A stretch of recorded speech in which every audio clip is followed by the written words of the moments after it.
Bonjour à toutes et à tous et bienvenue à ce nouveau point presse du ministère des Armées. Je salue tout particulièrement les officiers suivant le stage communicant en unité, présents aujourd'hui dans le cadre de leur formation. La DICODE les forme aux enjeux de la communication de défense pour qu'ils puissent notamment répondre au mieux aux demandes des journalistes dont vous faites partie. Donc, au programme de ce point presse, nous ferons une présentation de l'agenda du ministre, M. Sébastien Lecornu. Nous ferons un point sur les actualités du ministère et le focus thématique cette semaine sera dédié à la coalition artillerie pour l'Ukraine, lancée le 18 janvier à Paris par M. Sébastien Lecornu. À ce titre, le général de division Jean-Michel Guilloton, commandant de l'entraînement au combat interarmes et commandant de la base de défense de Mourmelon-Mailly, fera un point sur les aspects techniques et opérationnels de ce dispositif. Et nous ferons enfin un point sur les opérations militaires françaises avec le colonel Pierre Godillère, porte-parole de l'état-major des armées.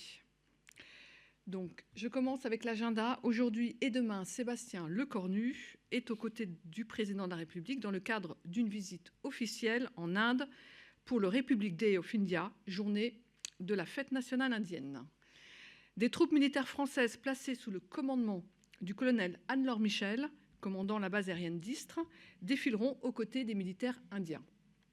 Pour rappel, le Premier ministre indien Narendra Modi était également l'invité d'honneur au défilé du 14 juillet de l'été dernier, à l'occasion du 25e anniversaire du partenariat stratégique entre nos deux nations. Acteur majeur de l'océan Indien, l'Inde est un partenaire stratégique de premier plan dans l'Indo-Pacifique.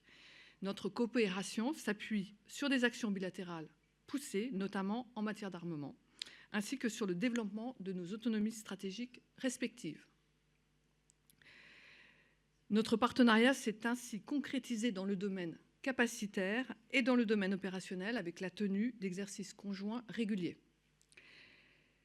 Je débute les actualités du ministère avec un bilan de l'année 2023 concernant les notifications de commandes auprès des industriels de l'armement réalisées par la Direction générale de l'armement. Cumulé, ce bilan atteint un niveau historique représentant un volume financier de l'ordre de 20,3 milliards d'euros en 2023, dont près de 9 milliards sur le seul mois de décembre.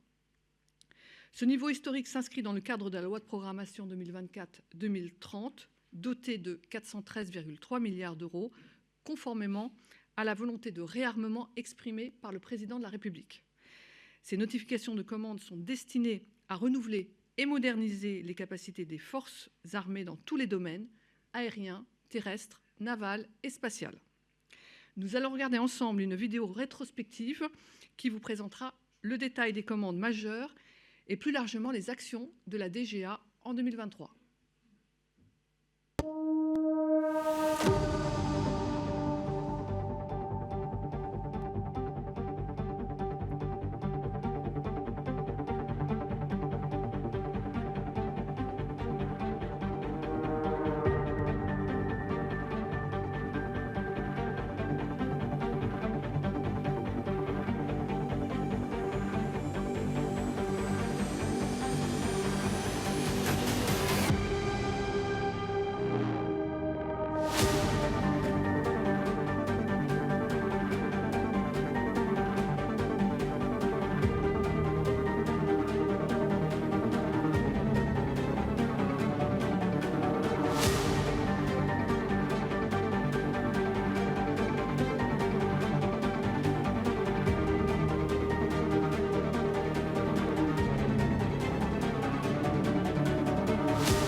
Je continue avec une actualité sportive.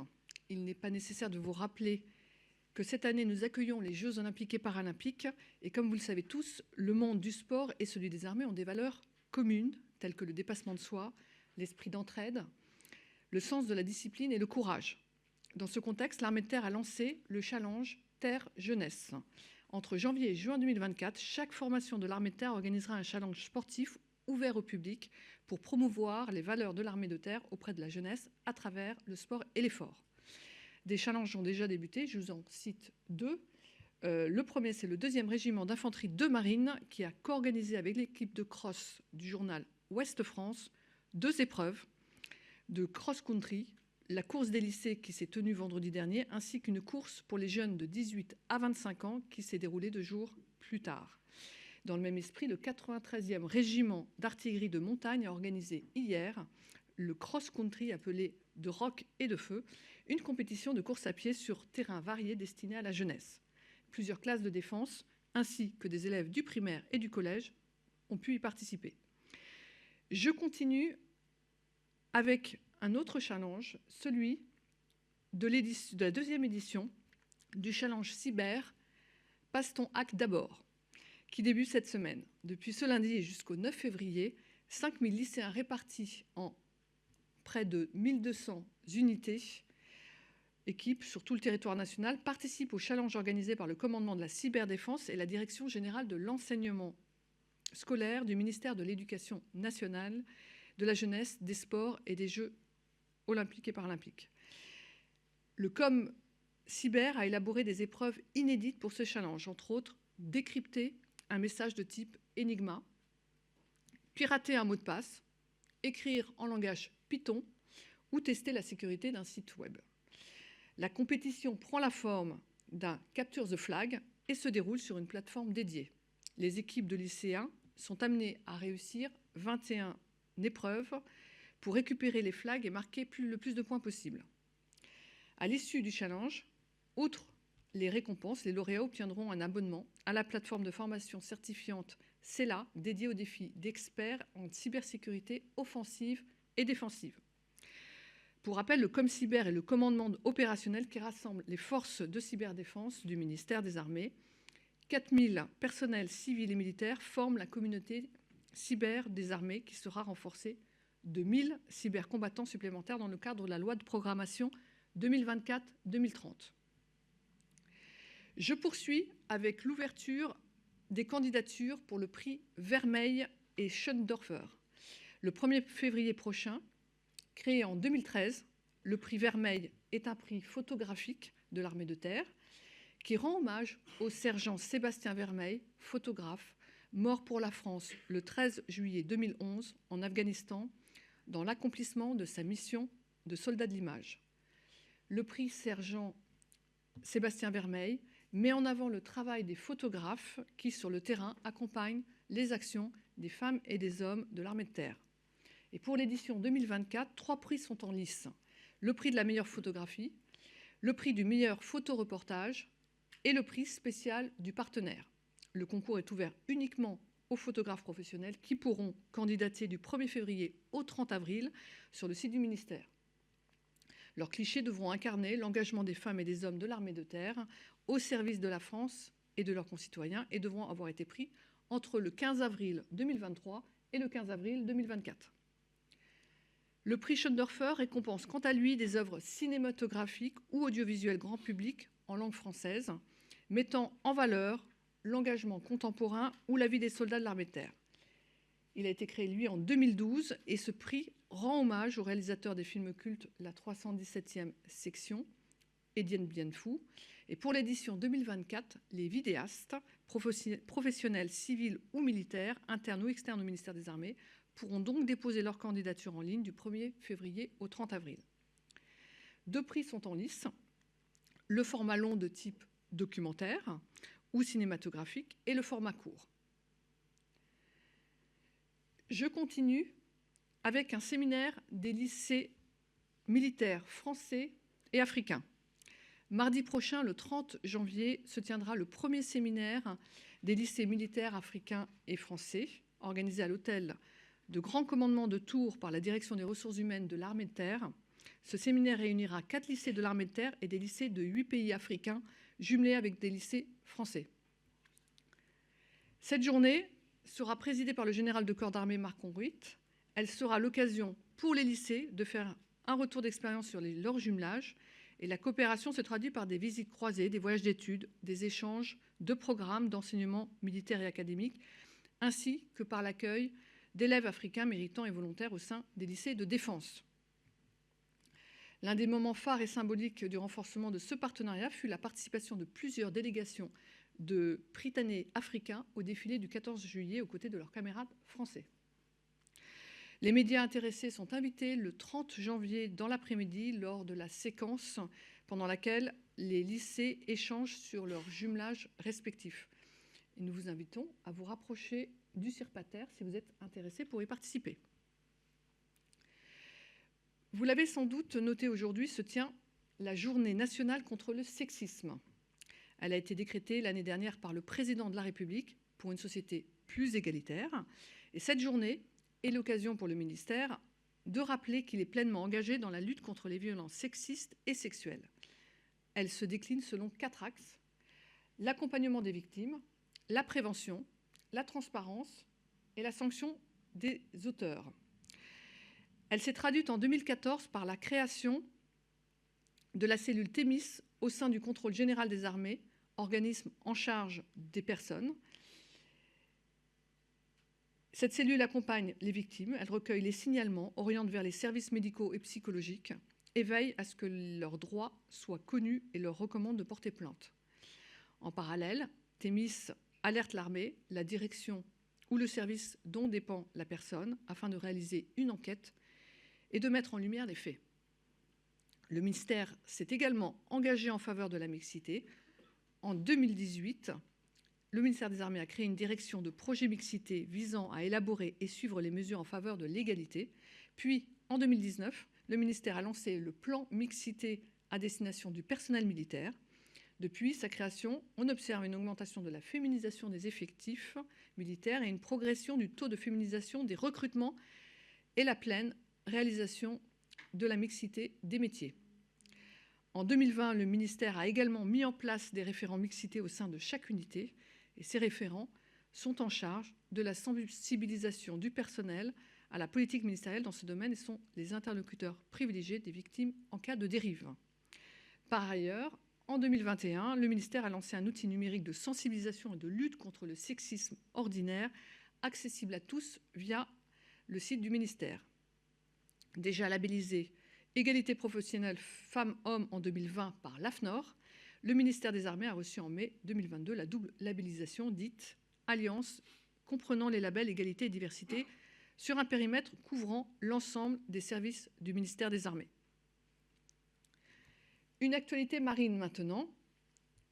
Le 23 janvier 2024, l'amiral Vaujour, chef d'état-major de la marine, a remis les premiers insignes renseignements à Brest lors d'une cérémonie à la préfecture maritime de l'Atlantique. Cet insigne a vocation à renforcer le sentiment d'appartenance à la filière Rance au sein de la marine. Face à l'évolution du contexte géopolitique et au rebond technologique, la marine se transforme et adapte ses parcours de carrière. L'enjeu du recrutement et de la fidélisation des marins est au cœur de la démarche Kéros, portée par la direction du personnel de la marine. La filière du renseignement, fonction stratégique permettant d'éclairer les décisions politiques et les opérations des armées, constitue un des piliers de notre politique de défense. Et à ce titre, la réforme du domaine renseignement au sein de la marine répond à 3 besoins principaux.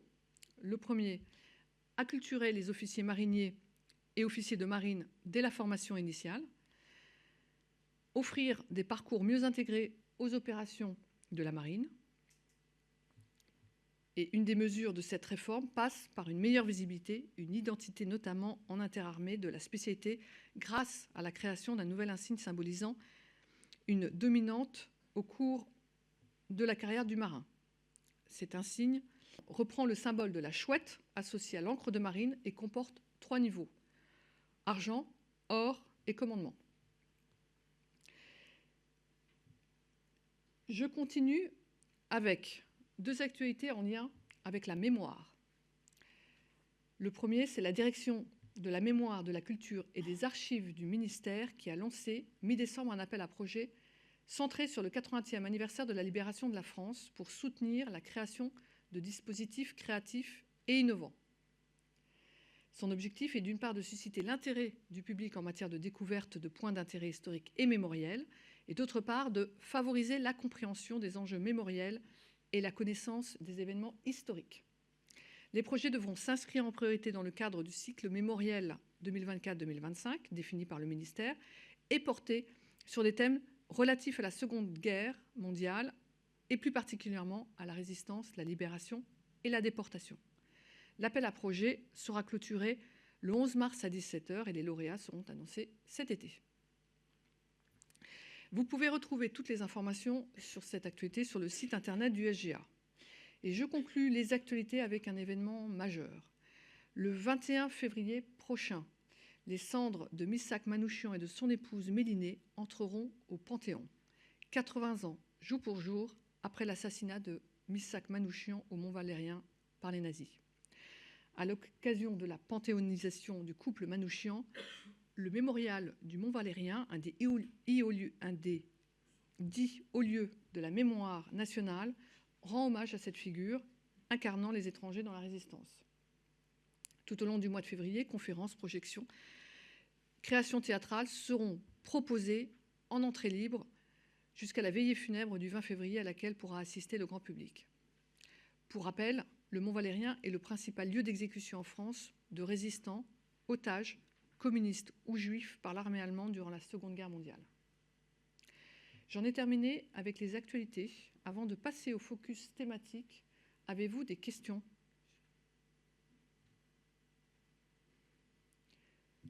Je passe désormais au focus thématique dédié à la coalition artillerie pour l'Ukraine.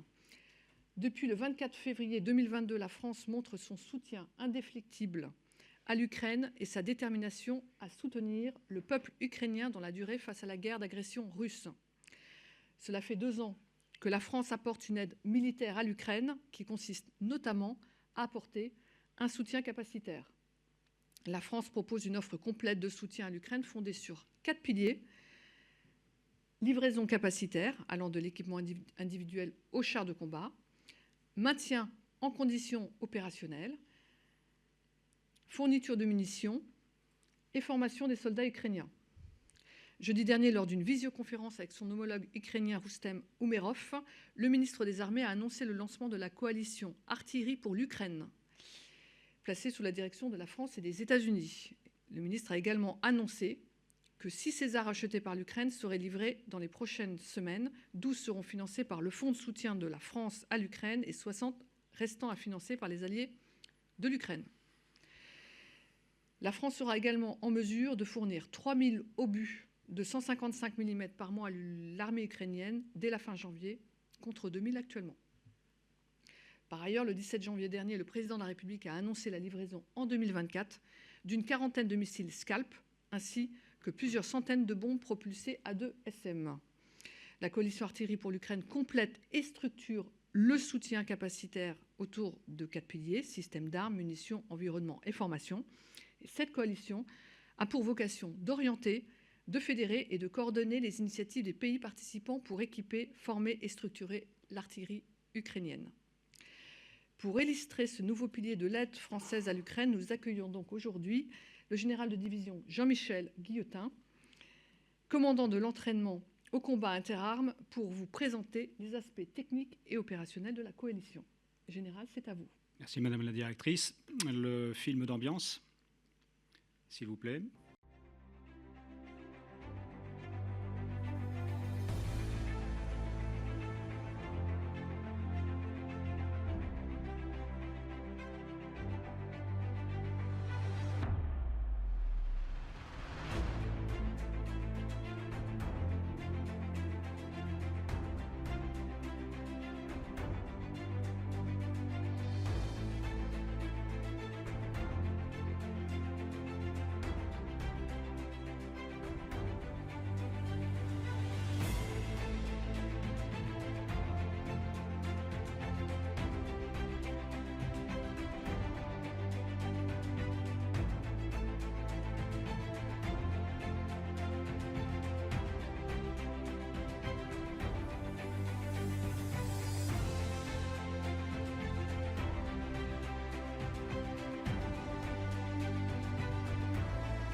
Bien, bonjour à tous, Général Guilloton. Merci Madame la Directrice. Je commande le pilier entraînement de l'armée de terre à Mourmelon et j'ai été désigné pour prendre la tête de cette direction au nom de la France, la tête de cette coalition qui a donc été lancée officiellement par Monsieur le ministre des Armées en liaison étroite avec son homologue ukrainien la semaine dernière jeudi ici à Paris. Je vais vous faire un point de situation. Première diapo s'il vous plaît. Alors, de quoi s'agit-il? Je vais quand même vous donner quelques éléments de contexte. Nous sommes naturellement dans le sillage de l'invasion russe en Ukraine le 22 février 2022.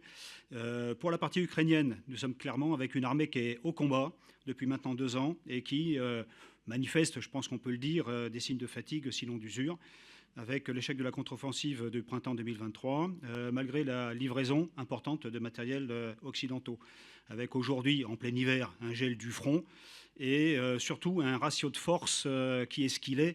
Dans le domaine de l'artillerie, en l'occurrence, on peut citer le chiffre de 1 contre 6 en nombre d'obus délivrés de part et d'autre, au détriment de la partie ukrainienne. Pour la partie russe, je pense qu'on assiste à un maintien, voire une accentuation de la pression sur le front. Les Russes imposent leur tempo opérationnel et ont l'initiative, en tout cas c'est ce que l'on peut constater à ce stade. À l'arrière, très clairement, les Russes ont réussi à transformer leur industrie et à la faire passer clairement en économie de guerre. Et au niveau international, les Russes collectent leurs partenariats.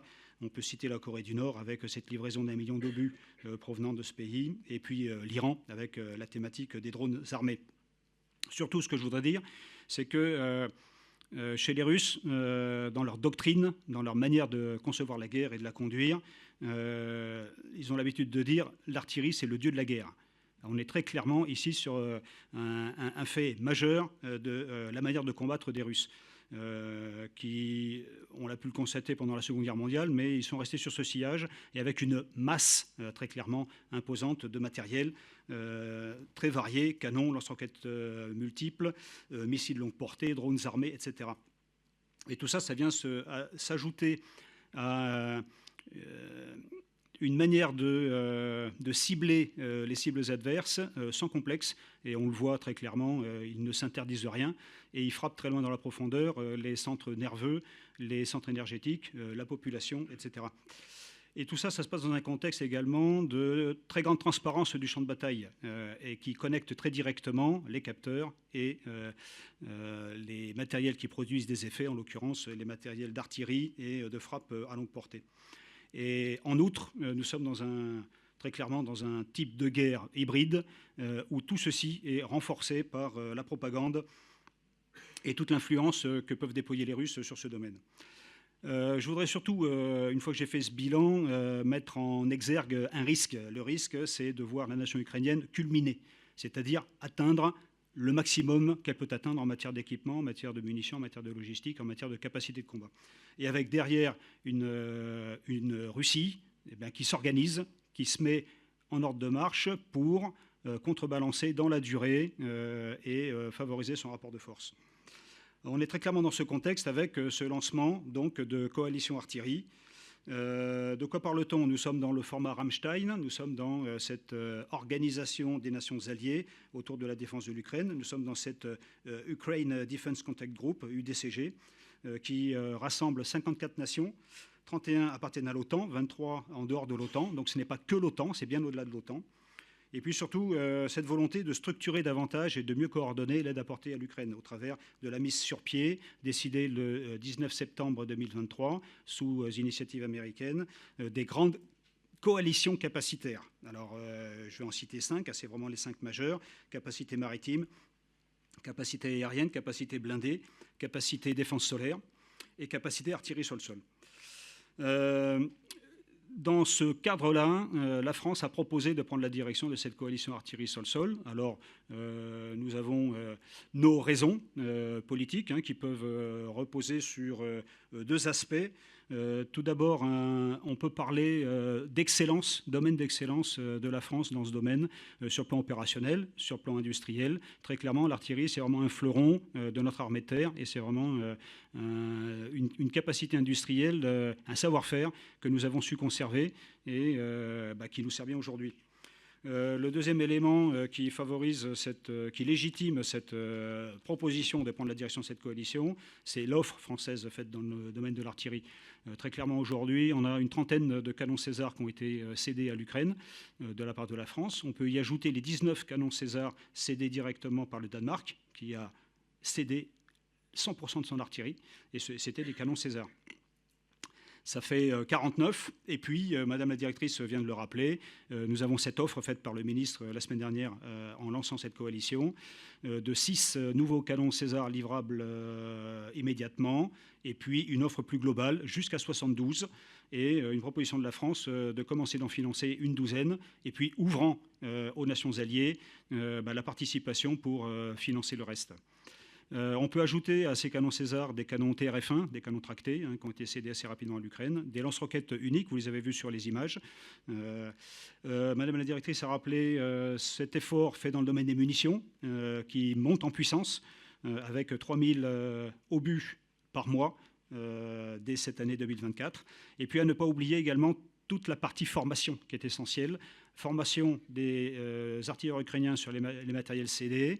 Et puis, on espère monter en puissance de cette formation. Pour 2023, nous aurons formé finalement 5000 combattants ukrainiens, dont 350 artilleurs, ça fait l'équivalent d'un bataillon. Et en 2024, l'objectif, c'est de former entre 7 et 9000 combattants, dont à peu près 220 artilleurs. Surtout, nous souhaitons en 2024 commencer à former non pas immédiatement des servants d'armes sur les matériels cédés, nous souhaitons vraiment nous inscrire dans la durée et commencer à former des officiers. Commencer à former des chefs de section, des commandants de batterie, des spécialistes de la chaîne des feux, des maintenanciers, dans une vision plus lointaine, pour très clairement contribuer à construire une artillerie du futur du côté de l'Ukraine. Cette coalition est donc dirigée par la France avec un appui remarqué de la part des États-Unis qui ont proposé d'en assurer la codirection. C'est extrêmement important parce que c'est quand même le premier donateur en matériel, en munitions, et ils ont mis sur la table quand même plusieurs centaines de milliers d'obus, et on sait bien que la partie logistique et la partie munitions est un aspect essentiel de cette guerre. À ce stade, nous avons une vingtaine de nations qui ont manifesté leur intérêt pour cette coalition, et également des organismes, l'OTAN, l'Europe, au travers de la mission d'assistance militaire de l'Ukraine, militaire de l'Union européenne en soutien à l'Ukraine, et puis le SAGU, Security Assistance Group Ukraine, qui est une organisation interalliée à Wiesbaden en Allemagne et qui, de la même manière, coordonne l'aide apportée à l'Ukraine. Je voudrais insister sur les deux horizons auxquels nous nous plaçons. Il y a vraiment un horizon très court-termiste où il s'agit de répondre aux besoins très urgents de l'armée ukrainienne aujourd'hui, c'est-à-dire essentiellement les munitions, on en a parlé, mais également la maintenance, puisque cette mise en œuvre de la maintenance concourt directement à la disponibilité opérationnelle des matériels cédés et à leur réparation et à leur retour au combat. Mais également à plus moyen long terme, comme je viens de le dire, il s'agit de contribuer à créer un nouveau système, un nouveau modèle de force ukrainien, à créer une armée moderne et surtout interopérable aux standards OTAN, puisque c'est bien ça l'objectif. Deuxième diapo, s'il vous plaît. Alors vous avez ici l'organisation générale qui vous est présentée, sans surprise et sans originalité. Un groupe de direction qui sera donc assuré par la France et un co-leadership assuré par les États-Unis. Et une organisation en 4 sous-groupes. Un sous-groupe système d'armes comprenant la partie maintenance, un sous-groupe munitions, un sous-groupe environnement qui regroupe tout ce qui est système d'information et de commandement, tout ce qui est capteur, tout ce qui est capacité émergente également, intelligence artificielle, drones armés, munitions téléopérées, etc. Et puis un dernier groupe extrêmement important, formation. Nous sommes en contact avec la partie ukrainienne au sein de ce groupe. Et au-dessus de ces coalitions, il y a ce besoin que je voudrais souligner de coordination entre les différentes coalitions. Je vous en ai cité 5 tout à l'heure. Et naturellement, l'effort global des nations doit être coordonné de manière à ce que les bons curseurs soient actionnés et que chaque coalition réponde à sa question, mais de manière coordonnée. Diapo suivante, s'il vous plaît. Alors, de quoi parle-t-on ? On parle d'artillerie. Sol-sol, on parle donc d'armée de terre. Madame la directrice a cité l'offre française concernant les scalps et les ADESM. Là, on est dans les systèmes de frappe air-sol. Nous sommes dans autre chose. Nous sommes davantage dans la coalition aérienne et non pas dans la coalition artillerie-sol-sol. Ici, on se cantonne vraiment sur l'armée de terre. Ça concerne quoi? Ça concerne les canons de tous les calibres, de 105 mm à 155, voire 203 mm, puisque les Ukrainiens ont des pièces qui datent de l'époque soviétique et qui vont jusqu'à ce calibre. On peut y ajouter les mortiers lourds de 120 mm, qui est très clairement une question ouverte aujourd'hui. Et puis, vous avez toute la gamme de l'héritage de l'ère soviétique en 122, 152 mm, ce qui complexifie considérablement la réponse logistique aux besoins des Ukrainiens. On y ajoute les lance-roquettes, lance-roquettes traditionnels, mais également les lance-roquettes guidées, avec ces systèmes de frappe. Vous connaissez le HIMARS, qui a été mis en lumière et qui est capable de frapper avec une précision métrique à 90 km.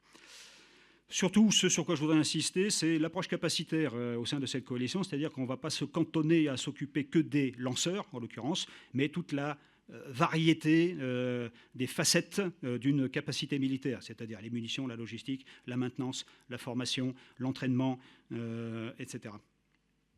Diapo suivante. Concrètement, comment allons-nous procéder? Il s'agit essentiellement, en liaison avec notre partenaire ukrainien, d'établir un état des lieux des parcs d'artillerie des forces armées ukrainiennes aujourd'hui et de recueillir un besoin priorisé de leur part. En confirmant les priorités urgentes avec notre partenaire. Ensuite, il s'agit de mettre à plat l'offre des différentes nations volontaires pour participer à cette coalition. Une coalition, c'est un peu une auberge espagnole. On va y trouver ce que les nations vont y apporter. Chacun pour sa partie, et avec ses moyens, doit pouvoir, en tout cas c'est le but, proposer son aide. Et c'est à partir de cette aide qu'on va pouvoir lister, comparer ce que l'on apporte au regard du besoin de la partie ukrainienne, pour identifier les manques criants et pour pouvoir agir en apportant des propositions pour résoudre ces gaps qu'auront été mis en lumière. Surtout, on insiste sur, au-delà de la réponse militaire à la question, il y a une réponse industrielle très clairement, avec, on espère, un lancement de partenariats industriels, puisque les capacités de production, très clairement, de l'Ukraine sont une clé de la réussite. En conclusion, je voudrais simplement citer que pour moi, il y a 3 manières de renforcer la puissance de feu de l'artillerie ukrainienne. Au travers des cessions, j'en ai parlé, mais dans les limites de ce que les nations peuvent continuer de céder.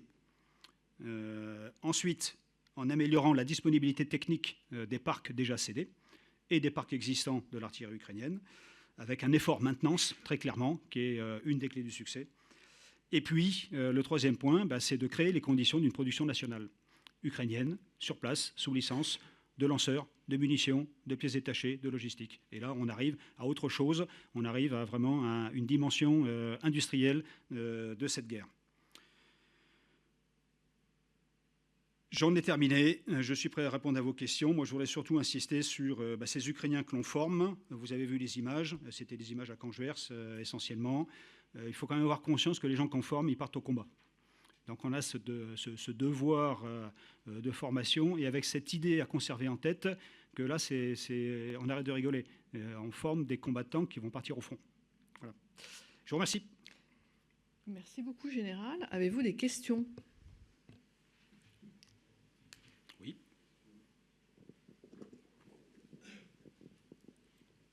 Oui, bonjour Général, Eric Viegala, Radio France.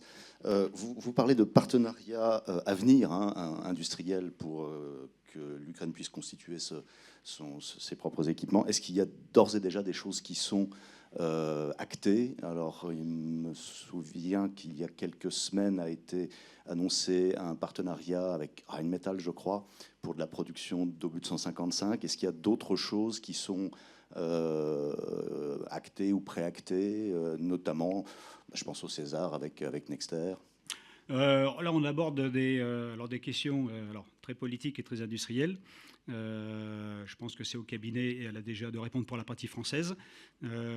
Très clairement, c'est le sens que l'on doit donner à l'histoire. avec la problématique de la production sous licence, avec la problématique de la propriété intellectuelle et avec la problématique des transferts de technologie d'une nation à une autre. Alors tout ça, c'est un exercice très organisé et qui doit être soumis à une réglementation très précise. Les affaires sont lancées. C'est bien le but de ces coalitions, de créer les conditions pour le lancement de ces partenariats industriels. Je vais citer un exemple quand même qui n'est pas français, qui est polonais. Les Polonais produisent des canons automoteurs chenillés blindés, ça s'appelle des Krab. C'est une société polonaise qui les produit, c'est un bon matériel. Les Polonais sont quand même assez proches des Ukrainiens et très clairement, ils sont en discussion très, très active pour, à court terme, créer des sites de production directement en Ukraine pour ce matériel Krab, donc les lanceurs, et puis les pièces détachées. Les pièces détachées, je n'ai pas insisté tout à l'heure, il y a un aspect usure des tubes, des culasses et des châssis. Et c'est ces trois secteurs qui sont les plus demandeurs en maintenance. Et créer des structures industrielles en Ukraine pour répondre à ces trois questions, tubes, canons, culasses et châssis, c'est très clairement une manière d'aider très concrètement l'Ukraine.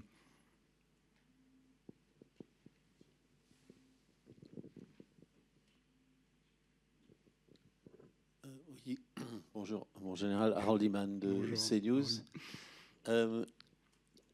Est-ce qu'il y a du personnel français en Ukraine pour le tir? Perfection ou... non, pas en Ukraine. Nous formons les artilleurs ukrainiens en France, essentiellement sur ce grand camp de Kangers, qui est le plus grand camp d'Europe occidentale, 40 km de long, 10 km de large. C'est vraiment l'endroit idéal. En plus, c'est facile à surveiller, comme c'est dans la montagne varoise. Nous avons un deuxième fer au feu avec l'opération Gerfo, qui est en Pologne. Et en Pologne, nous formons des fantassins, nous formons des cavaliers, nous formons des artilleurs, en particulier sur l'utilisation de ce qu'on appelle cette boucle courte capteur-effecteur, sensor to shooter. Et donc la mise en œuvre de drones qui repèrent des cibles, la connexion au travers d'un système d'information et de commandement à des capacités de feu, mortier ou canon. Voilà. Et nous entraînons très concrètement les artilleurs ukrainiens sur ce savoir-faire en Pologne, mais pas en Ukraine. Si je peux faire un petit suivi. Concernant les Césars, est-ce qu'on peut dire qu'à un moment donné de la guerre, les Césars ont, je dirais, sauvé la mise? J'exagère le trait, mais à un moment donné, au tout début, on avait cette impression. J'ai parlé de guerre hybride tout à l'heure. Nous sommes, nous aussi, dans l'influence. Et il est certain qu'un gros canon, c'est de l'influence. Louis XIV le savait, puisque c'était sa manière de décrire l'artillerie, le dernier argument des rois, ultima ratio regis. Je pense que l'image du César a contribué à améliorer le moral des troupes ukrainiennes. Après, il y a l'efficacité indéniable du système, qui est, je pense, j'ose le dire, le meilleur canon du monde dans sa catégorie, avec un excellent compromis, précision, portée, poids, protection, mobilité. Après, il faut relativiser. L'artillerie ukrainienne, aujourd'hui, c'est plusieurs milliers de pièces. Les canons César, j'ai cité les 30 français, les 19 danois, donc ça fait une petite cinquantaine sur un parc de plusieurs milliers de pièces. Donc oui, sur plan influence, sur plan moral et sur plan efficacité ponctuelle de ces systèmes, oui, on peut le dire. Après, voilà, il faut quand même relativiser tout ça à la dimension de l'artillerie ukrainienne. Et des autres systèmes de frappe, j'ai parlé des systèmes de frappe air-sol, ça c'est un autre gros besoin de l'Ukraine, on l'a vu avec les scalps, il y a une question sur les Taurus et puis sur les Atacms également.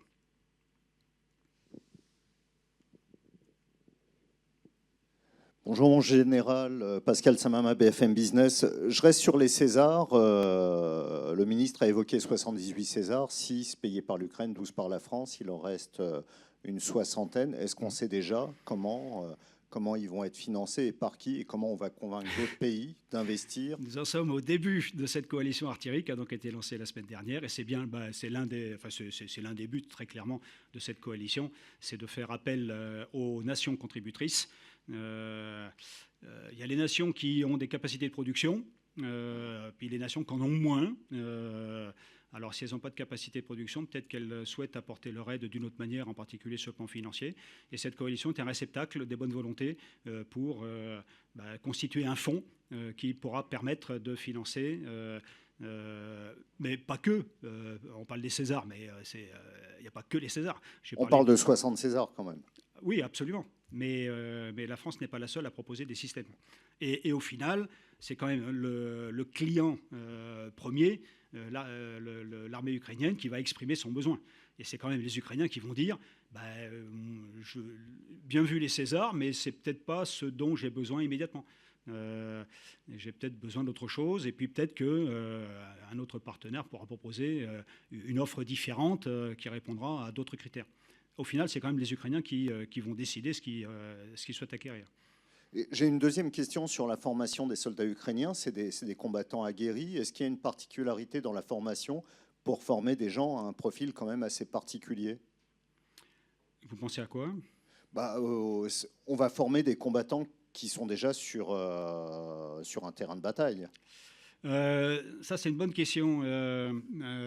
En fait, c'est ce qu'on pensait, mais ce n'est pas tout à fait la réalité. Ceux qui savent se battre, ils sont au front, et l'Ukraine nous envoie des soldats qui sont davantage, on va dire, comparables à nos anciens conscrits en début de formation. Et donc, en fait, on fait beaucoup de formations basiques. Et surtout avec une moyenne d'âge plutôt importante, parce que l'Ukraine a choisi d'envoyer au feu ces vieilles générations. Donc c'est quand même des soldats qui ont plutôt 38 ans, 40 ans, voire plus. Ils ne veulent pas sacrifier leur jeunesse, donc les 18-19 ans. Et comme j'ai dit, les soldats qui savent combattre, ils sont déjà au feu. Et ils ne vont pas les enlever du feu pour les envoyer en France ou en Pologne pour les former. Donc on fait surtout la formation initiale de soldats plutôt anciens. Après, comme je vous l'ai dit, l'intention, c'est... là, on est dans la réponse urgente. Là, on est dans la conduite immédiate de la guerre. Nous, ce qu'on veut, c'est cliquer au-dessus en proposant au sein de nos écoles d'armes, école d'artillerie à Draguignan, école de la maintenance à Bourges, école de cavalerie, etc., école d'état-major. On souhaite commencer à former des officiers dans le temps long pour construire, pour aider l'Ukraine à mettre sur pied son modèle de force future qui devra être compatible OTAN, puisque c'est son intention un jour d'incorporer l'OTAN. Merci.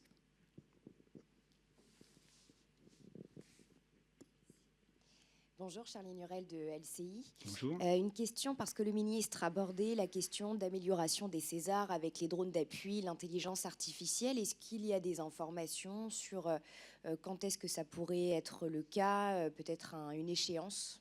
C'est 2024. C'est clairement, Monsieur le ministre est attentif à l'équilibre de la réponse industrielle française entre les grands groupes, les moyens groupes et les petites sociétés. Et il souhaite que notre tissu de PME française puisse contribuer à cet effort au travers de propositions intelligentes. Et on va parler d'intelligence artificielle.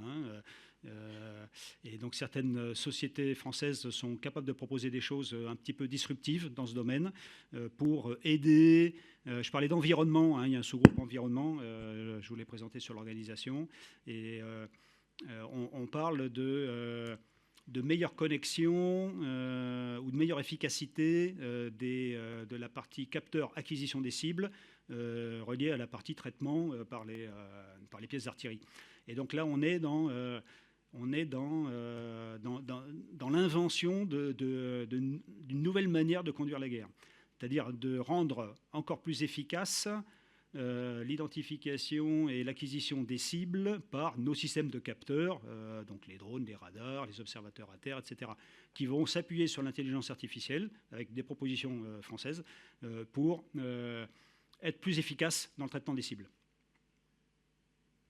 J'espère avoir été clair.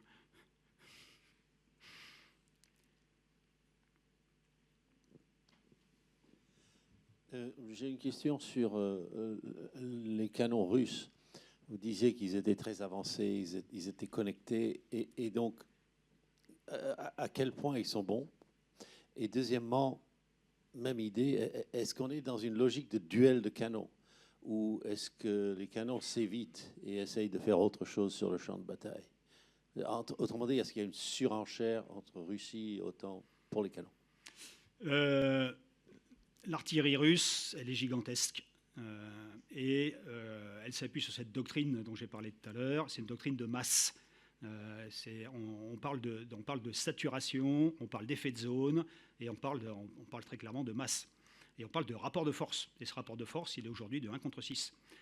Et si l'artillerie russe est bonne, et elle est bonne, parce qu'elle fonctionne bien, elle est intégrée à chacun des niveaux tactiques, et elle déploie sa force qui est absolument gigantesque. Et ça c'est vraiment la première urgence à régler, c'est rétablir le rapport de force avec cet effort logistique et munitions pour compenser. Et effectivement, de l'autre côté, l'artillerie ukrainienne pourra compenser, elle, en étant plus efficace en précision, en portée, en capacité de frappe dans la profondeur, en aptitude à désorganiser dans la profondeur le commandement et la logistique russe. Mais à ce stade, voilà, ce rapport de force, il est cruel, mais il est là. C'est 1 contre 6.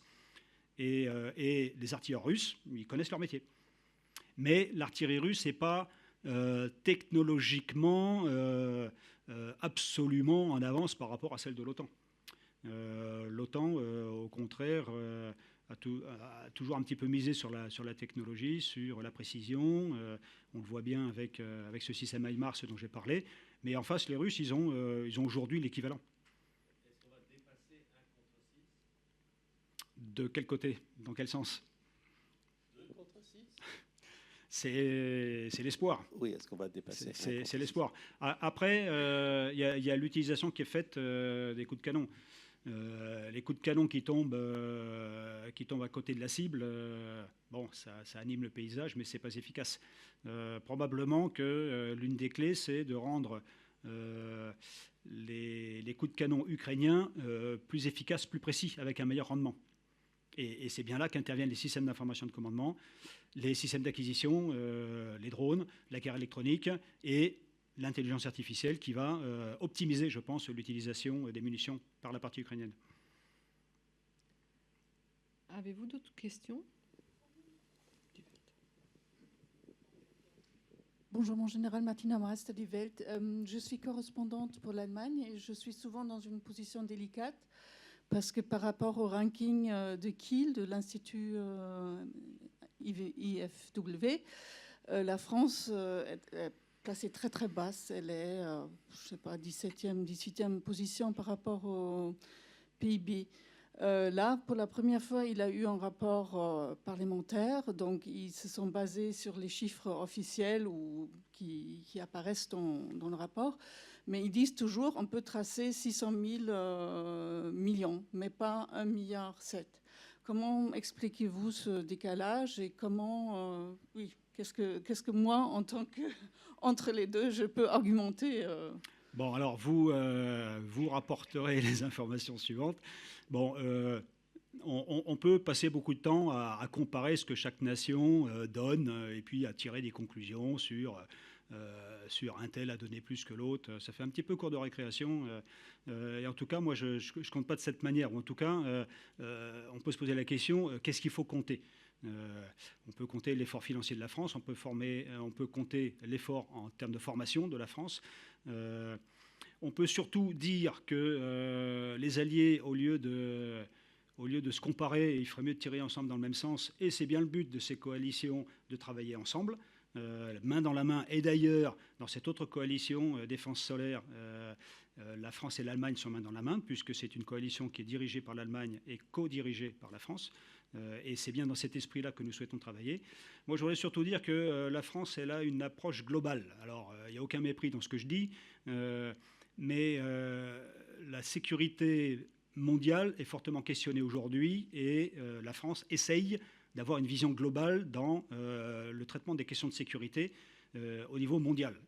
Nous sommes donc, avec ce fer au feu très urgent en Europe, aux côtés de nos amis ukrainiens et j'espère avec toutes les nations alliées tirant dans le même sens. Mais également, vous le savez bien, nous sommes très présents en Méditerranée orientale, en mer Rouge, et puis aujourd'hui, on commence à regarder l'Indo-Pacifique, tout en continuant de surveiller ce qui se passe en Afrique. Ce que je veux dire, c'est que ça, c'est pas compté dans la balance. Cette mobilisation au niveau mondial des forces armées françaises pour contribuer à la sécurité au niveau global. Il n'y a pas que l'Ukraine, il y a tout le reste autour. Mon général, ouais, pour revenir sur la coalition artillerie, est-ce qu'on a une idée, non pas du nombre total, j'imagine c'est classifié, mais de la répartition du parc d'artillerie ukrainien entre les modèles de type soviétique qui tirent des munitions de 122 ou de 152 et le parc, on va dire, compatible OTAN en 105 et 155. Ça, c'est ma première question. Et puis derrière, est-ce que la coalition artillerie a vocation à muscler aussi la production justement de ces munitions de type soviétique en 122, 152 mm? Est-ce que certains partenaires, je pense aux Polonais, etc., ont des capacités de production? Et sinon, quel est à terme ce qui est visé en termes de production d'artillerie de 155? Vous avez parlé de 3000 obus par mois donnés par la France. C'est même pas ce que tirent les Ukrainiens par jour. Absolument. Donc, bon. Voilà. Bon, ce qu'ils appellent les legacy systems, donc les scories de l'ère soviétique passée. Bon, c'est encore un parc très important. C'est une capacité dont il faut s'occuper, dont les Ukrainiens ont besoin et qu'ils utilisent. Ça veut dire qu'il y a cette question, comment peut-on imaginer de leur donner des munitions de 122 et de 152 ? Alors c'est vrai que les stocks des anciennes nations, pacte de Varsovie, sont ce qu'ils sont. En fait, on s'aperçoit qu'on aura bientôt cramé tout ce qui reste. Et puis, on ne va pas demander à la Corée du Nord de nous produire du 122 pour donner à l'Ukraine. Ça veut dire que ces parcs-là, une fois qu'ils auront produit leur effet, qu'ils auront été utilisés, ils vont s'éteindre progressivement. Et l'idée, c'est bien de monter en puissance une artillerie compatible OTAN. Donc là, on est sur les standards 105, 120 et 155 mm. Et il n'est pas question de construire des usines pour produire des obus de 122. Voilà, on va laisser s'éteindre ces parcs et on va monter en puissance une artillerie compatible OTAN, au standard OTAN, donc principalement sur 155 mm. Après, vous parlez de l'effort français en matière de munitions. Bon, ça, c'est le constat. C'est bien l'ambition de revenir sur une économie de guerre. Nous sortons de 30 ans d'opérations de maintien de la paix et de contre-insurrection, où on a utilisé l'artillerie, mais pas du tout dans le même esprit et avec les mêmes volumes. On était davantage dans la frappe chirurgicale, dans la munition de précision et dans l'effet pinpoint, alors qu'aujourd'hui, on est sur la masse et sur le traitement de zone. Donc on change radicalement de paradigme, et c'est vrai que le tissu industriel français ne s'est pas encore adapté à ce besoin de haute intensité. Et c'est vrai que cette offre française de 3000 obus par mois, elle est modeste comparée à l'immensité du besoin. Alors, les Ukrainiens, en fait, ils ont besoin de plusieurs millions de munitions pour établir le rapport de force dont on parlait tout à l'heure avec Harold. Est-ce qu'il y a d'autres pays de la coalition artillerie ? C'est le but de cette coalition, c'est que chacun apporte ses compétences. Alors, il y a des compétences de production. Il y a Rheinmetall, en particulier, en Allemagne, qui a des capacités plus importantes que les nôtres. Il y a l'Italie, qui a très clairement des capacités de production. Puis il me semble qu'il y en a d'autres, de voir... Récemment, il y a eu un gros contrat qui a été lancé au niveau de l'OTAN, pour les nations de l'OTAN. Voilà, donc on se met en ordre de bataille, mais ça ne se fait pas du jour au lendemain, et c'est une action qui va s'inscrire dans le long terme. Et nous allons passer maintenant au point sur les opérations militaires françaises avec le colonel Pierre Godillère, porte-parole de l'état-major des armées. Merci Madame la Directrice. Bonjour Mesdames, Messieurs. Et on va faire du nord au sud, assez traditionnellement en commençant par l'Atlantique Nord. C'est parti, avec la FREMM Bretagne, dans le cadre de sa mission Grand Nord, qui a effectué sa première escale en Islande, dans la deuxième ville du pays, située au nord de l'île, et cette ville s'appelle Akureyri. Du fait de sa position géographique, l'Islande est un point d'appui privilégié pour la Marine nationale lorsqu'elle opère en Atlantique Nord, et notamment pour des missions là de sécurité des voies maritimes et bien sûr d'appréciation autonome de la situation. En Islande, la Bretagne a mené des actions de ravitaillement pour assurer la pérennité de sa mission et la totale disponibilité de ses systèmes d'armes. Dans les airs, une mission air shielding à laquelle vous êtes coutumier désormais au profit de l'OTAN depuis la France. Le 17 janvier, dans le cadre des missions de surveillance et de défense aérienne sur le flanc est de l'Europe, un MRTT, donc un ravitailleur Phoenix, au départ de France, au décollage de France, a participé à une mission Enhanced Air Policing, EAP, au-dessus de la Pologne. Il a ravitaillé 4 Mirage 2000-5 et 2 F-16 polonais, les 4 Mirage 2000-5 qui assurent également la police du ciel en Lituanie. Et tout ceci, cette mission a eu lieu à 2000 km de la France.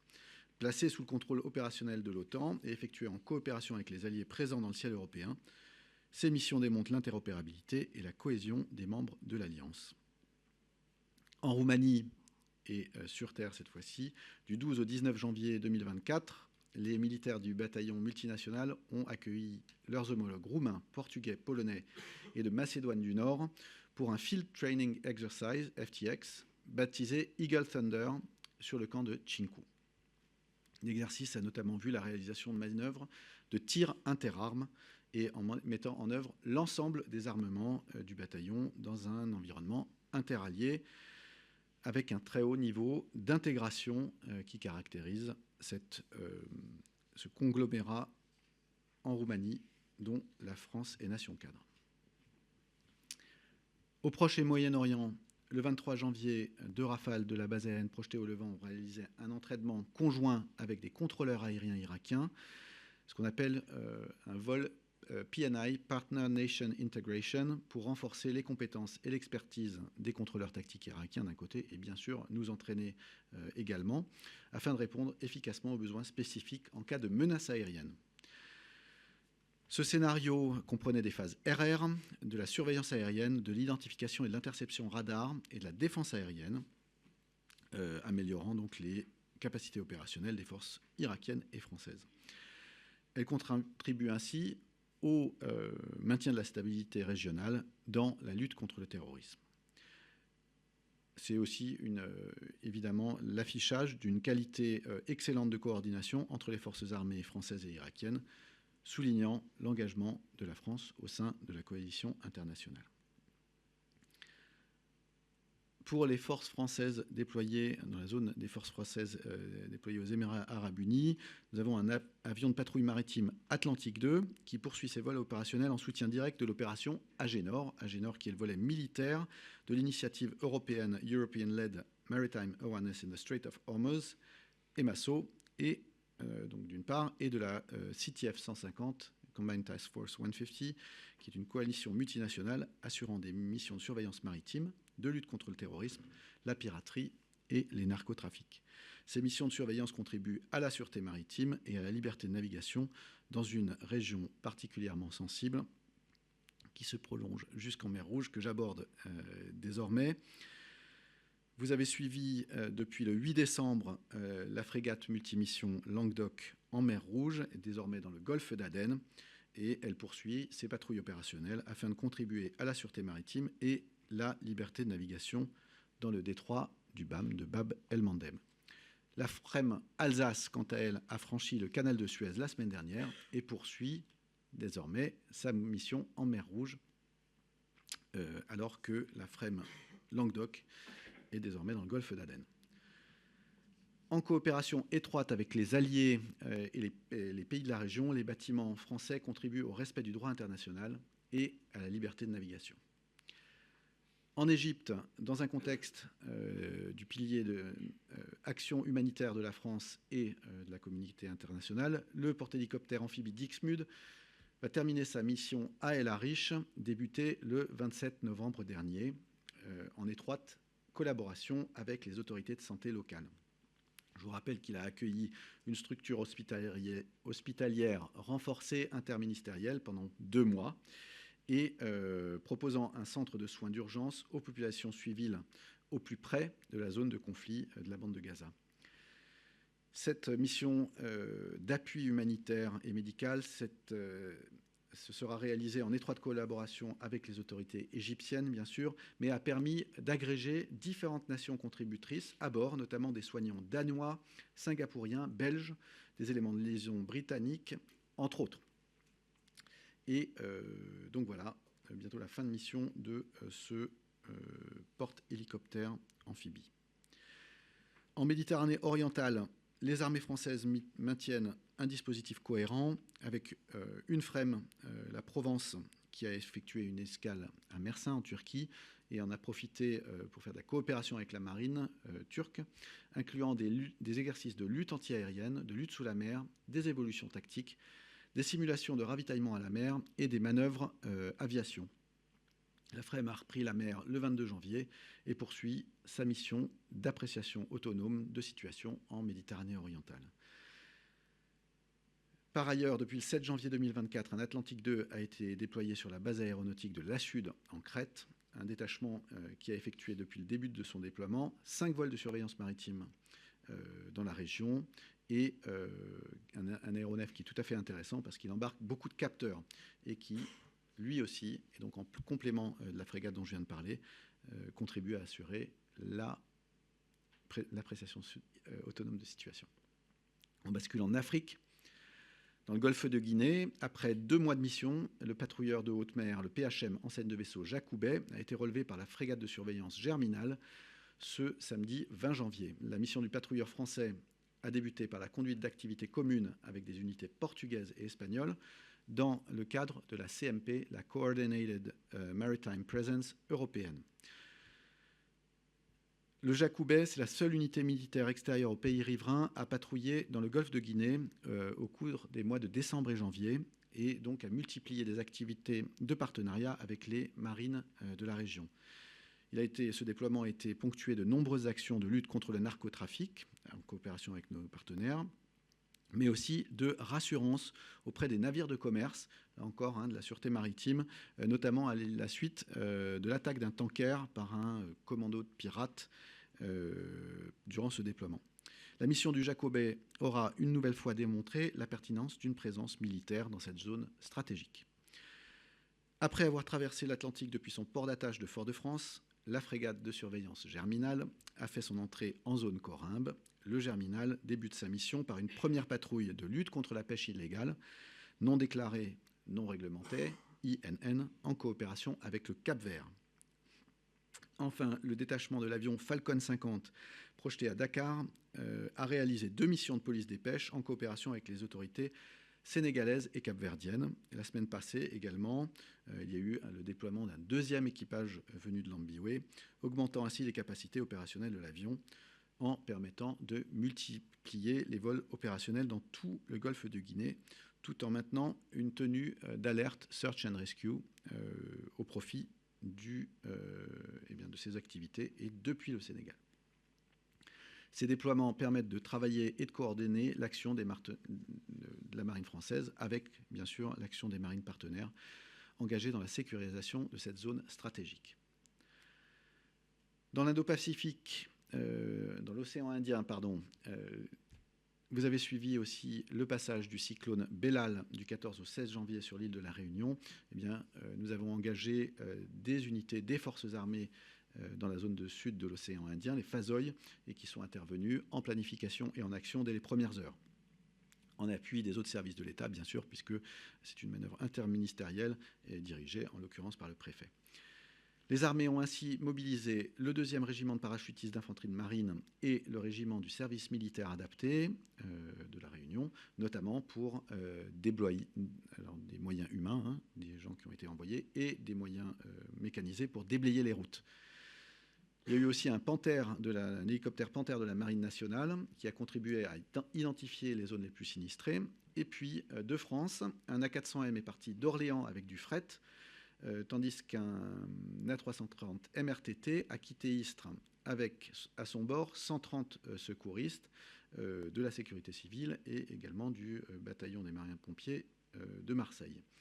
Ces 2 moyens de l'armée de l'air et de l'espace ont porté une 30aine de tonnes de fret à destination de l'île, donc des avions qui partent de France et de France métropolitaine, et de plus un CASA qui avait été délocalisé à Mayotte pendant le passage du cyclone, a acheminé depuis Mayotte une trentaine de militaires des formations militaires de la sécurité civile. C'est un peu compliqué, mais c'est des unités de l'armée de terre qui étaient basées à Mayotte. Toujours pour les Fazoï, une activité opérationnelle particulière pour la mission de soutien logistique en Antarctique, la MSLA du patrouilleur polaire, l'Astrolabe. Eh bien, au cours de cette mission, l'Astrolabe a porté assistance à un navire scientifique armé par l'Institut australien CSIRO, Commonwealth Scientific and Industrial Research Organization. Ce bâtiment s'appelait l'Investigator, après que celui-ci s'est retrouvé cerné par les glaces au large du glacier Mertz, en Antarctique donc. Enfin, pour les forces armées en Polynésie française, du 8 au 17 janvier, les soldats du régiment d'infanterie de marine du Pacifique, basés à Tahiti, ont réalisé la mission Ta'amura sur l'île de Tatako, atoll de l'archipel des Tuamotu, situé à 1200 km de Tahiti. Je vous rappelle que la Polynésie française, c'est la taille de l'Europe dans tous ces archipels. Des travaux ont été entrepris par une des sections de la 4e compagnie, permettant de contribuer au lien solide, donc l'exercice Ta'amura en polynésien, ça veut dire lien, au lien solide entre les armées et la population de l'atoll de Tatakoto. Les soldats du RIMAP de Polynésie ont notamment participé au nettoyage des cocoteraies de l'île, ressource vitale pour les habitants, et ils ont entrepris la réparation d'une toiture du bâtiment communal, suivie par une opération de rafraîchissement des façades de l'église du village. Ces actions illustrent l'engagement quotidien des forces de souveraineté au profit de la population. On l'a suivi dans l'océan Indien, là on voit dans l'océan Pacifique, y compris dans les zones de France les plus reculées et peu accessibles. Je suis prêt à répondre à vos questions sur les opérations des armées françaises. Madame Vincent.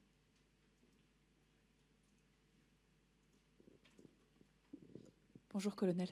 Juste une précision pour revenir sur la mer Rouge. Donc, on constate qu'il y a maintenant la FREMM Languedoc et la FREMM Alsace, désolé pour ma voix, plus le Jacques Chevalier. Est-ce que ça correspond à un renforcement de la posture, donc un doublement, ou voire un triplement des bateaux dans la zone, ou c'est juste que la Languedoc revient dans sa zone initiale du golfe d'Aden? Expliquez-nous, s'il vous plaît. Merci. L'excellente réponse est dans l'excellente question. En fait, ce sont des missions programmées. Ces trois missions ont été programmées.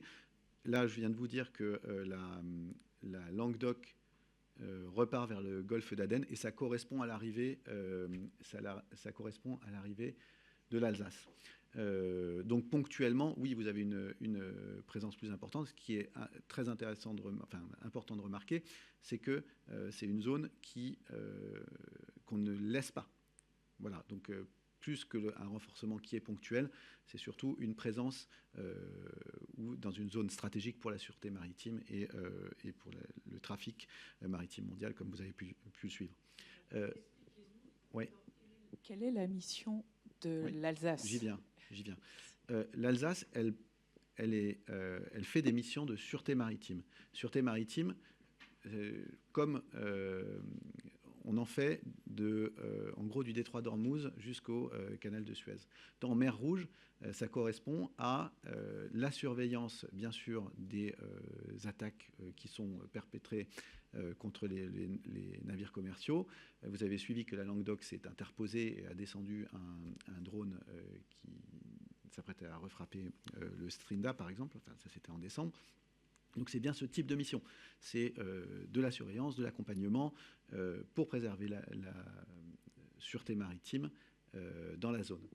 C'est Agénor, c'est Atalante, c'est... Non, elle n'a pas de nom. C'est la contribution à toutes les initiatives de sûreté maritime qui sont dans la région. Je vais vous dont la coalition. Oui, Prosperity Guardian. Prosperity Guardian, bien sûr. La CTF, là, j'ai parlé tout à l'heure d'une CTF 150 qui est, elle, plus dans l'océan Indien, qui fait aussi la sûreté maritime. Donc, vous voyez, tout ceci avec des bateaux qui sont sous commandement national et donc qui peuvent intervenir au profit de ces différentes formes ou formules d'action. Donc oui, continuité de l'action en sûreté maritime par des moyens qui se relaient et qui ponctuellement se trouvent au même moment. Et le Jacques Chevalier? Le Jacques Chevalier, c'est un bâtiment ravitailleur, et lui, il ravitaille des alliés dans la zone, par exemple. Il a ravitaillé un destroyer américain la semaine dernière. Il était où avant? Marine. Il était à Abu Dhabi. Voilà. D'accord. Voilà. Merci. Donc vous n'endossez pas le mot renforcement ou multiplication par 2 de la présence française dans la zone. Pour vous, c'était prévu, Je peux l'endosser arithmétiquement, il n'y a aucun problème. C'est que là, il y a 3 bateaux dans la zone. Mais attention, dans la zone, de quelle zone parlez-vous? Parce que la mer Rouge est grande, les mers communiquent, et je vous dis, il y a des zones de responsabilité de différentes... et donc, les bateaux se répartissent là-dedans. Et sur décision, là encore, ils peuvent très bien se reconfigurer. Donc, peut-être se rejoindre, ou au contraire, en fonction des missions qui leur sont dévolues et qui dépendent de la situation. Donc, juste pour être précis, l'Alsace, elle est taguée Prosperity Guardian, ou elle est taguée Agénor? Elle est taguée quoi? Ah ben là, elle est taguée. Alors, elle est pas dans la zone d'Agénor en mer Rouge. Donc là, elle est taguée. Oui, elle participe à Prosperity Guardian. Okay. Merci beaucoup. Et elle participe à d'autres task force, et elle participe aussi à des missions qui sont de l'appréciation de situation nationale. Voilà. Donc en fait, il n'y a pas de segmentation. C'est extrêmement modulaire. Et c'est quelque chose qu'on peut retrouver aussi dans l'aviation. Une mission aérienne, vous pouvez passer de commandement, ou en tout cas d'agrégation à différents types au cours d'un même vol. Et ben, c'est un peu la même chose. Le fil rouge, c'est la sûreté maritime pour tous ces bateaux. Dorothée Oliéric, France Télévisions. Bonjour colonel, je voudrais revenir juste sur le Dixmude. Vous parlez de la fin de mission bientôt, donc quand est-ce qu'il quitte le port de El Arish? Est-ce que vous laissez une structure de soins terrestres? Et il y avait un bâtiment italien qui vous avait suivi, est-ce qu'il est toujours sur zone? Est-ce qu'il y a d'autres bâtiments qui vont un peu prendre la relève de cette initiative d'accueil de blessés? Oui. Merci Madame Oliéric. Le Dixmude, donc, il est en place depuis le 27 novembre. Donc, au bout de 2 mois, il va rentrer. Il a déjà été prolongé. Donc, dans la semaine. Dans la semaine, il va rentrer en France. J'ai pas d'informations sur c'était le Vulcano de mémoire qui était là-bas. Et non, il rentre. On va continuer les vols pour amener du matériel médical ou humanitaire à El Arish notamment, pour qu'après ça aille dans la bande de Gaza. Mais sa mission est terminée.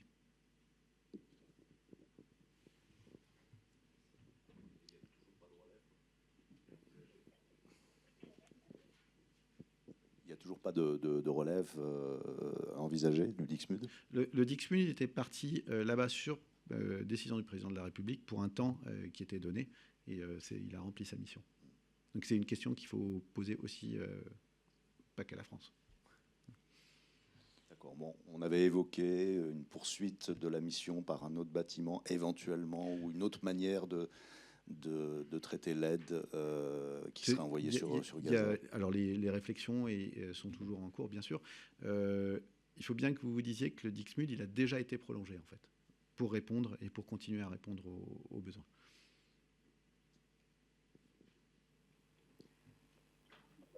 Merci beaucoup. Avons-nous éventuellement une question en audio?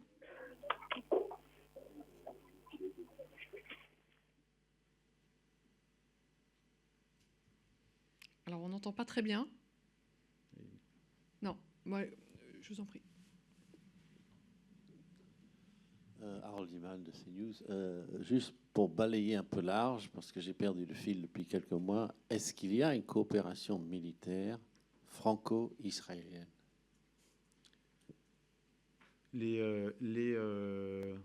Alors, d'une manière générale, oui. D'une manière générale, oui, il y a des liens entre les armées françaises et les armées israéliennes.